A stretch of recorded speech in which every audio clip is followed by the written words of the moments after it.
सो पाकिस्तान पाकिस्तान पाकिस्तान।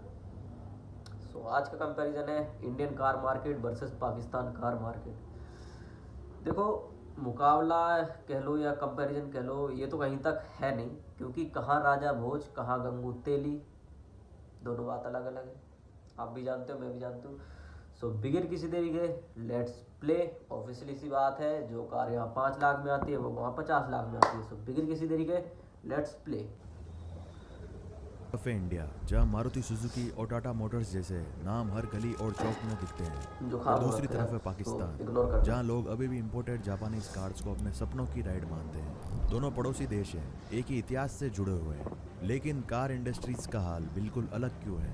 हमारे आसपास की दुनिया में कार सिर्फ एक गाड़ी नहीं, बल्कि एक लाइफस्टाइल है, एक स्टेटस और सिंबल। सही बात है। लेकिन ये कहानी सिर्फ कार ब्रांड्स की नहीं है, ये कहानी है सही स्ट्रेटेजीज, सरकार का सपोर्ट और लोगों की ज़रूरत और पसंद की। इंडिया और पाकिस्तान का ऑटोमोबाइल मार्केट एक स्टार्टिंग लाइन से शुरू हुआ था, लेकिन अब आज उनके रास्ते बिल्कुल अलग हो गए हैं। जहां इंडिया दुनिया के टॉप 6 कार मैन्युफैक्चरिंग कंट्रीज में आता है, वहीं पाकिस्तान अपने लोकल मार्केट को सस्टेन करने में ही स्ट्रगल कर रहा है। आखिर ऐसा क्यों? क्या पॉलिसीज की वजह से? क्या कंज्यूमर बिहेवियर अलग है? या फिर ग्लोबल कंपटीशन का प्रेशर दोनों कंट्रीज पर अलग तरीके से पड़ता है? मैं आपको एक छोटी सी मिसाल देता हूँ। मारुति अल्टो, जो इंडिया में एक मिडिल क्लास फैमिली का सपना होता है, पाकिस्तान के कंज्यूमर्स के लिए एक लग्जरी बन जाता है। और टोयोटा कोरोला, जो पाकिस्तान में एक सबसे पॉपुलर कार है, उसका इंडिया में एक अलग ही रोल है। ऐसी ही छोटी छोटी बातें दोनों मार्केट्स के बीच का गैप दिखाती है। फिर सोचिए, अगर हम एक तरफ हाइब्रिड और इलेक्ट्रिक व्हीकल्स की बात कर रहे हैं, इंडिया का मुकाबला नहीं कर सकते ये लोग जैसे ब्रांड किसी भी हालत में। वहीं पाकिस्तान में ईवी इंफ्रास्ट्रक्चर काफी पीछे है। जब दुनिया फ्यूचर की तरफ बढ़ रही है, तो क्यों एक देश उसका हिस्सा बन रहा है और दूसरा पीछे छूट रहा है? तो आज की इस वीडियो में हम बात करेंगे उन वजहों की जो दोनों कंट्रीज के कार मार्केट्स को अलग बनाती है। इंडिया की ऑटोमोबाइल जर्नी 1940 में शुरू हुई, जब हिंदुस्तान मोटर्स ने एम्बेसडर कार को लॉन्च किया। ये कार एक ज़माने में इंडियन मिडिल क्लास फैमिलीज और पॉलिटिशियंस का स्टेटस सिंबल थी। 1980 तक प्रोडक्शन स्लो था, लेकिन 1983 में मारुति सुजुकी की एंट्री ने पूरा गेम ही बदल दिया। मारुति 800 ने एक रिवोल्यूशन ला दिया, अफोर्डेबल और फ्यूल एफिशिएंट कार जो मिडिल क्लास के लिए एक सपना पूरा करता है। फिर 1991 में इकोनॉमिक लिबरलाइजेशन के बाद फॉरेन ब्रांड्स का इंडिया में आना शुरू हुआ, जैसे हुंडई, होंडा और Toyota.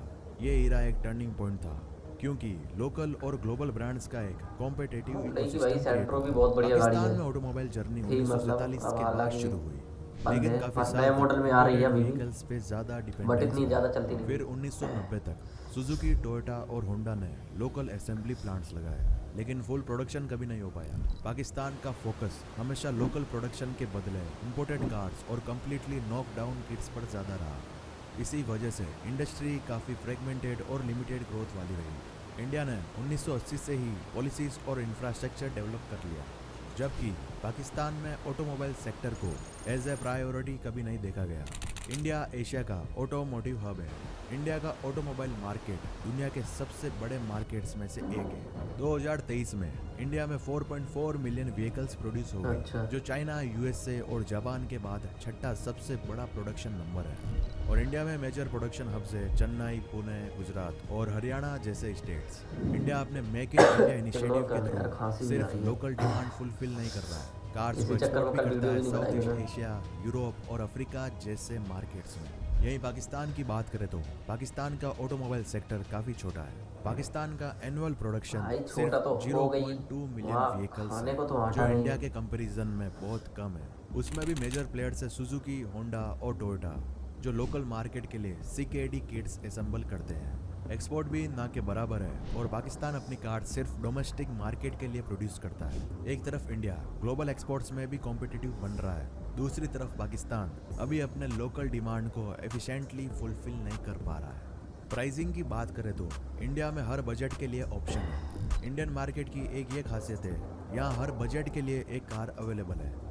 Maruti Alto, Hyundai i10 जैसे मॉडल्स, जो एक आम मिडिल क्लास आदमी ऑलरेडी ले चुका है, मतलब ले लेता है। और i20, टाटा नेक्सॉन जैसे मॉडल्स जो फीचर रिच और वैल्यू फॉर मनी है। लग्जरी में बात यहाँ पे क्या है ना कि मान के चलो आप अगर ब्रांड्स का भी 10 लाख की गाड़ी भी ले रहे हो तो उसमें भी सनरूफ आएगा, और लोकल मैन्युफैक्चरिंग की वजह से कार प्राइसेस पाकिस्तान में 10 लाख एग्जाम्पल रुपए में तो मारुति अल्टो शायद की अगर प्राइस मेरे को लगता है 3.5 कोई लाख गाड़ी से आती शुरू होगी। होती है। अगर आती है पाकिस्तान तो एक में बार महंगे कमेंट में जरूर कार्स और बताएं। लिमिटेड मेरे को तो ऑप्शन नहीं है। लगता, पाकिस्तान जहाँ में तक ऐसी कार्स बात है। काफ़ी एक्सपेंसिव है। इंडिया में मारुति अल्टो 3.5 लाख रुपए की बताओ, है। 3.5 वहीं लाख से स्टार्ट पाकिस्तान है। में अब अल्टो लेने जाओगे तो 10 लाख रुपए में मिलेगी। बताओ। कंज्यूमर्स की बात करें तो इंडिया में फ्यूल एफिशिएंसी और रीसेल वैल्यू काफ़ी मैटर करता है। डीजल और पेट्रोल के प्राइस हाई होने के बावजूद भी लोग माइलेज को ज़्यादा इंपॉर्टेंस देते हैं। वहीं पाकिस्तान में इंपोर्टेड और रिलायबल कार्स का क्रेज़ है।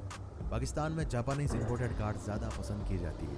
उनकी रिलायबिलिटी और फ्यूल एफिशिएंसी जो लोकल असेंबल्ड कार्स से बेटर होती है। पाकिस्तान में फेमस इंपोर्टेड कार्स की बात करें तो टोयोटा एक्वा, होंडा विजल और सुजुकी वैगनार है। सुजुकी सीधी तो सी ऐसे बात है, यहाँ कोई इंडिया में पूछता भी लोकल नहीं इसको। मैन्युफैक्चरिंग की टैक्सी वजह में ही से चलती लोगों के है। पास कस्टमाइज्ड और अफोर्डेबल ऑप्शंस है।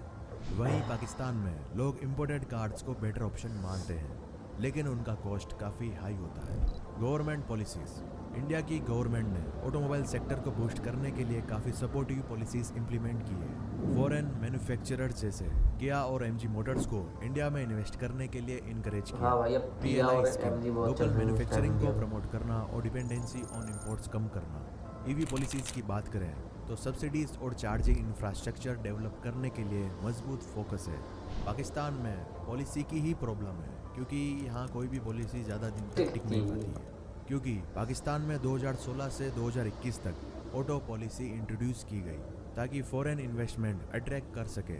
इसका कुछ इम्पैक्ट हुआ, जैसे किया और हुंडई ने लोकल मार्केट में एंट्री की, लेकिन फ्रीक्वेंट पॉलिसी चेंजेस और इकोनॉमिक इंस्टेबिलिटी ने ऑटो इंडस्ट्री को सस्टेनेबल ग्रोथ नहीं दी। अब दोनों कंट्रीज के मार्केट क्या चैलेंजेस फेस कर रहे हैं उनके बारे में बात करते हैं। कारों की वजह से पोल्यूशन भी काफ़ी क्रिएट होता है। कार इमिशंस अभी एक मेजर प्रॉब्लम है जो अर्बन एरियाज में एयर क्वालिटी खराब सही बात करती है। है। इंडिया और की इंडिया बड़ी में अब सिटीज में EV ट्रैफिक ज़्यादा भी चलने बहुत लगी बड़ा है, चैलेंज काफ़ी हद तक ठीक है। मतलब मेरे फॉसिल को फ्यूल्स डिपेंडेंसी। ईवी अडॉप्शन के बावजूद भी मेजॉरिटी व्हीकल्स अभी भी फॉसिल फ्यूल्स पर डिपेंड करते हैं। पाकिस्तान के चैलेंजेस की बात करें तो इकोनॉमिक इंस्टेबिलिटी, करेंसी डेप्रिशिएशन और हाई इन्फ्लेशन ने कार प्राइसेस और इंपोर्ट्स को डायरेक्टली इम्पैक्ट किया है। High import duties, imported cars पर हैवी टैक्सेस और CKD किट्स की कॉस्ट कार्स को अनअफोर्डेबल बना देती है, और लेक ऑफ इंफ्रास्ट्रक्चर। अब कंक्लूजन के बारे में बात करते हैं। कहानी के दो पहलू, एक तरफ इंडिया आई जो होप एशिया के वीडियो पसंद आया ऑटोमोबाइल होगा। पावर वीडियो हाउस पसंद आया तो बनाने एक बार की लाइक और तरफ बढ़ रहा शेयर है, करके और दूसरी सब्सक्राइब तरफ करके है जरूर पाकिस्तान जाएं। जो अभी अपनी कार इंडस्ट्री का एक बेसिक चैलेंजेस को समझने और सॉल्व करने की कोशिश कर रहा है। दोनों कंट्रीज का एक कॉमन स्टार्टिंग पॉइंट था, उनके डिसीजन मेकिंग का रिजल्ट है। आज हमने देखा कि कैसे इंडिया ने स्ट्रॉन्ग पॉलिसीज और इंफ्रास्ट्रक्चर के साथ अपने ऑटोमोबाइल सेक्टर को ग्लोबल लेवल पर ले आया, जबकि पाकिस्तान का फोकस कभी भी लॉन्ग टर्म डेवलपमेंट पर नहीं रहा। यह कंपैरिजन एक आई ओपनर है कि किस तरह एक देश की लीडरशिप और विजन उसके इंडस्ट्रियल ग्रोथ को शेप करते हैं। इंडिया का ऑटोमोबाइल सेक्टर लोकल मैन्युफैक्चरिंग का एक बेस्ट एग्जांपल है। मेक इन इंडिया जैसे इनिशिएटिव्स ने इंडियन ब्रांड्स को एम्पावर किया और फॉरेन ब्रांड्स को इन्वेस्ट करने के लिए इनकरेज किया। और पाकिस्तान में लोकल मैन्युफैक्चरिंग अभी रेस्ट्रिक्टेड है, ज़्यादातर रिलायंस CKD किट्स और इम्पोर्टेड कंपोनेंट्स पर ही है, जिसकी वजह से प्रोडक्शन कॉस्ट हाई होती है और कंज्यूमर्स के लिए कार्स और भी महंगी हो जाती है। इंडिया के लीडर्स ने ऑटोमोबाइल सेक्टर को एक प्रायोरिटी सही बनाया। बात है। पॉलिसीज जैसे PLI स्कीम और EV सब्सिडीज के थ्रू दिखाई दिया। कंसिस्टेंट और ग्रोथ ओरिएंटेड पॉलिसीज ने इंडस्ट्री को स्टेबिलिटी दी। पाकिस्तान में पॉलिसीज काफ़ी फ्रेगमेंटेड रही है। ऑटो पॉलिसी 2016-21 जैसे इनिशिएटिव्स आए, लेकिन पॉलिसी कंसिस्टेंसी और फ्लो थ्रू काफ़ी कम रहा, जो ग्रोथ को रेस्ट्रिक्ट करता है।